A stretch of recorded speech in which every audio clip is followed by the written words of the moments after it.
इसके ट्रीटमेंट और कंट्रोल के बारे में डॉक्टर साहब आप क्या कहना चाहेंगे? इसका ट्रीटमेंट ऐसा कुछ हैवी ट्रीटमेंट नहीं है, इसका ट्रीटमेंट बहुत हल्का है। सबसे पहले अगर थनों में दूध है तो उसको रहने मत दीजिए, दूध को निकाल दीजिए। अगर आपको लगता है कि पशु को मैस्टाइटिस है तो उसके थनों का सारा दूध निकाल दीजिए। अगर हल्का फुल्का दूध भी रह गया, क्योंकि अंदर ऑलरेडी इन्फेक्शन है, तो वो इन्फेक्शन बढ़ेगा। इंट्रामेमरी ट्यूब्स आती है, जैसे पेंडिस्ट्रिन है, आजकल और भी बहुत आने लगी है। आप डेली एक ट्यूब डालकर इन्फेक्शन को खत्म कर सकते हैं। साथ में एंटीबायोटिक थेरेपी कर सकते हैं। उदाहरण के तौर पर जेंटामाइसिन है, एंड्रोफ्लोक्सासिन है, सेप्टियोफर है, अलग अलग ड्रग्स हैं। वो डिपेंड करता है कि इन्फेक्शन किस तरीके का है, उसके बाद में एंटीबायोटिक्स का यूज कर सकते हैं। एंटीपायरेटिक है, एंटी एलर्जिक है, वो हम यूज कर सकते हैं। अगर थनों में सूजन है तो उसको हॉट मोमेंटेशन या उसकी गर्म पानी से या मैग्नीशियम सल्फेट से हम सिकाई कर सकते हैं, ताकि उसका सूजन एकदम से खत्म हो जाए।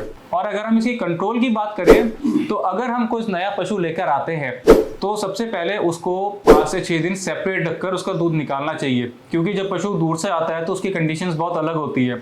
तो मे भी हो सकता है कि वो कुछ इन्फेक्शन लेकर आया हो, ताकि दूसरे पशु में कुछ इन्फेक्शन ना हो, उसको बचाव के लिए दूर रखना चाहिए। अगर किसी को इन्फेक्शन है तो उसको आइसोलेट कर दें और उसके जो अफेक्टेड टीट्स हैं, जिस भी थन में उसको इन्फेक्शन हो रहा है, उसका इलाज करें। सारे ही टीट्स का इलाज करना चाहिए पशु के, खास तौर से ड्राई पीरियड पे, क्योंकि ड्राई पीरियड वो टाइम होता है जहाँ पे मेमोरी टिश्यू या मेमोरी ग्लैंड्स क्या है, उसको रीजनरेट होती है, रेस्ट पे होती है, पुराने टिश्यूज की डेथ होती है, नए टिश्यूज का जन्म होता है उसमें। क्योंकि डिलीवरी के बाद आगे चल के दूध देना है तो डेफिनेटली मेमोरी ग्लैंड्स का बहुत इंपॉर्टेंट रोल रहता है उसमें। अगर मेमोरी ग्लैंड्स प्रॉपर तरीके से रिपेयर नहीं हुई तो आगे मैस्टाइटिस और मिल्क प्रोडक्शन डाउन होने का खतरा रहता है। जो हेल्दी नॉन इन्फेक्टेड एनिमल्स हैं उनका मिल्क सबसे पहले निकालना चाहिए, और जो इन्फेक्टेड एनिमल्स हैं उनका मिल्क सबसे एंड में निकालना चाहिए। जो बाघ है, जिसको हम अडर बोलते हैं, और हैंड्स ऑफ मिल्कर जो दूध निकाल रहा है, उसको प्रॉपर तरीके से साफ करना चाहिए, किसी भी एंटीसेप्टिक सोल्यूशन से या नॉर्मल पानी के सोल्यूशन से भी साफ कर सकते हैं, साबुन के साथ। जो फ्लोर है पशु का वो अच्छी तरीके से साफ होना चाहिए। अगर यूरिन रुका हुआ है, अगर गोबर रुका हुआ है वहां पर, या कुछ भी गंदगी है XYZ, तो इन्फेक्शन बहुत आराम से पशु को हो सकता है। टी टिपिंग सबसे बढ़िया इलाज है। पोटेशियम परमैंगनेट मैंने बताया है, उसके साथ में क्वाटरनरी अमोनियम कंपाउंड्स है, वो देख सकते हैं। Betadine plus glycerine, Betadine 70%, glycerine 30%, या सिंपल वाटर से भी आप थनों को धो सकते हैं बाद में दूध निकालने के। अनस्टेराइल ऑब्जेक्ट्स, वो ऑब्जेक्ट्स जो इन्फेक्शन करें या प्रॉपर तरीके से साफ ना हो, उसको टीट्स में डालने की कोई जरूरत नहीं है। रेगुलर टेस्टिंग करनी चाहिए आपको काऊ के मिल्क की मैस्टाइटिस के लिए।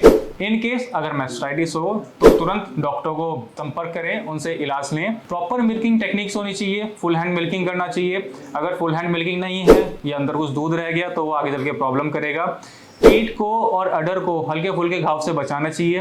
हाइजीनिक कंडीशन मेंटेन रखनी चाहिए। जो प्रॉपर डिस्पोजल है मिल्क मैस्टाइटिस का, तो उस मैस्टाइटिस मिल्क को फेंक देना चाहिए। उसको बच्चे को नहीं पिलाना है, ना ही उसको किसी कस्टमर को देना है। और एक सबसे महत्वपूर्ण बात, cow should be provided with soft bedding. जहां पर पशु बैठता है वो सॉफ्ट बेडिंग होनी चाहिए। अगर वहां पे कुछ हार्शनेस है, कठोर चीज है, तो काउ अनकंफर्टेबल रहेगा। और अगर पार्चुरेशन के आसपास या डिलीवरी के आसपास का टाइम है तो वहां पर चल के जब पशु अनकंफर्टेबल है तो डिलीवरी में भी दिक्कत आएगी, और साथ में पशु स्ट्रेस में जाएगा तो दूध देने में भी दिक्कत आएगी। और एक सबसे महत्वपूर्ण बात, आप सबसे निवेदन है कि कम से कम डिलीवरी से 2 महीने पहले पशु का दूध सुखाएं। अगर उस तरीके से नहीं करते तो बॉडी में कैल्शियम फास्फोरस का इम्बैलेंस होता है। डीकैट नाम की एक चीज होती है जिसको बोलते हैं डाइट्री कैटायनिक एनायनिक डिफरेंस, वो इम्बैलेंस हो जाता है। अगर वो इम्बैलेंस होगा तो डिलीवरी के बाद मिल्क फीवर और मैस्टाइटिस के चांसेस इंक्रीज हो जाते हैं। बहुत से लोगों की कंप्लेन ये होती है कि सर पशु नहीं सूखता, हम 7 महीने के बाद पशु को सुखाते हैं बट फिर भी दूध आता रहता है। देखिए, हर फार्मर का अपना अपना तरीका होता है पशु का दूध सुखाने के लिए। कुछ फार्मर 2 टाइम की जगह 1 टाइम दूध निकालना शुरू करते हैं, कुछ धीरे धीरे दूध निकालना कम कर देते हैं। अभी ये चल रहा है कि एक ट्यूब आती है कैप्रावेन DC के नाम से, आप वो ट्यूब को इंसर्ट कर सकते हैं, उसमें कोई इन्फेक्शन नहीं होगा और दूध अंदर रहेगा तो वो मेंटेन रहेगा, और उसकी वजह से बॉडी में कैल्शियम का बैलेंस बना रहेगा। और इसके बचाव के लिए हमें क्या करना चाहिए फार्मर्स को? जो मैस्टाइटिस है वो एक मैनेजमेंटल प्रॉब्लम है। जितनी हम साफ सफाई रखेंगे उतना मैस्टाइटिस से हम दूर रहेंगे। अगर साफ सफाई नहीं रखेंगे तो जाहिर सी बात है मैस्टाइटिस होगा, प्रॉब्लम होगी, उसमें खर्चा होता है, डॉक्टर आता है, तो उसमें कहीं ना कहीं इकोनॉमिक लॉस होता है क्योंकि फार्मर वो दूध नहीं यूज़ कर सकता, उसमें इन्फेक्शन हो सकता है, वो चीज़ें रहेंगी। और मैंने ऐसे भी फार्म्स देखे हैं जिनके बहुत ज़्यादा सफाई रहती है और उन्हें 2-2, 3-3 साल तक बहुत ना के बराबर मेडिसिन यूज़ करी है और मैस्टाइटिस की कोई ऐसे मेडिसिन उन्होंने यूज़ नहीं करी है। जैसे आप शीतल फीड में टेक्निकल मैनेजर हैं, शीतल फीड क्या क्या सर्विसेज प्रोवाइड कर रही है इस सेक्टर में डेयरी फार्मर्स के लिए? शीतल फीड्स का एम है फार्मर सक्सेस तो शीतल सक्सेस। और फार्मर सक्सेस कैसे होगा? जब हम उसको सर्विसेज देंगे। देखिए आज के दिन में बहुत सारी कंपनीज है जो अपना फीड देती है, हर चीज़ परफेक्ट देती है फार्मर्स को, लेकिन शीतल फीड सबसे अलग क्यों है? क्योंकि मैं एज ए टेक्निकल मैनेजर जहाँ जहाँ शीतल फीड्स जाती है वहाँ पर अपनी सर्विसेज देता हूँ।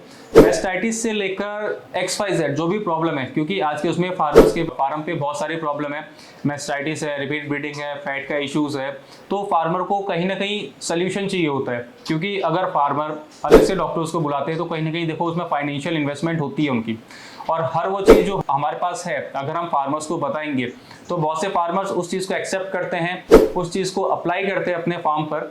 फॉर एग्जांपल अगर मैस्टाइटिस है, जब डिलीवरी का टाइम पास में आता है तो नॉर्मली हमको पता रहता है फार्म्स के बारे में कि कौन से फार्म्स पे जा रहे हैं, किसकी डिलीवरी पास में होने वाली है। तो 20 डेज पहले, जिसको हम कहते हैं कि पीरियड चल रहा है एनिमल का, 20 डेज पहले हम नॉर्मली पीएच चेक करते हैं हमेशा।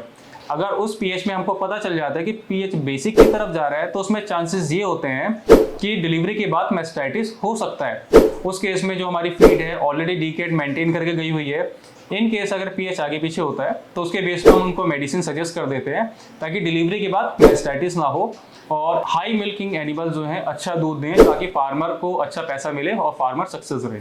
डॉक्टर प्रशांत, आपका बहुत बहुत धन्यवाद। Thank you sir. तो ये जानकारी हमारे व्यूअर का शेयर करने के लिए, और आशा है कि डॉक्टर प्रशांत द्वारा दी गई ये जानकारी हमारे डेयरी पालक भाई बहनों के लिए बहुत ही महत्वपूर्ण रहेगी, उनके प्रॉफिट में इजाफा करेगी, उनके कारोबार में बढ़ोतरी करेगी। तो अगली वीडियो में बहुत जल्दी आपसे मुलाकात होगी, तब तक के लिए आगे दीजिए, धन्यवाद।